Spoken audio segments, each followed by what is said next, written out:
শুভ দুপুর বন্ধুরা। দেখো বাইরে রোদে খেতে বসেছি। দেখো বন্ধুরা কত রোদ, শীতকালে রোদে ভাত খেতে ভালো লাগে। তো দেখো বন্ধুরা কি কি খাবার হয়েছে।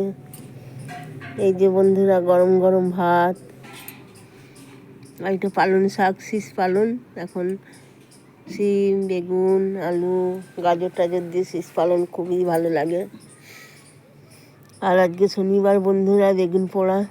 এই দেখো বন্ধুরা বেগুন পোড়া, তারপরে ডাল, মুসুরির ডাল, পেঁয়াজ ফোড়ন দেওয়া, আর এই যে বন্ধুরা ইলিশ মাছের টক,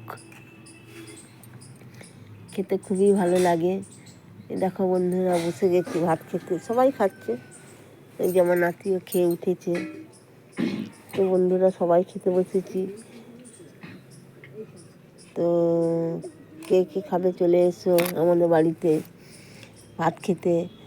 এখন শীতকালে সবজির কোনো অভাব নেই, মানে যা খাবে তাই। আর খুবই কাঠের জালে রান্না, খুবই ভালো লাগে।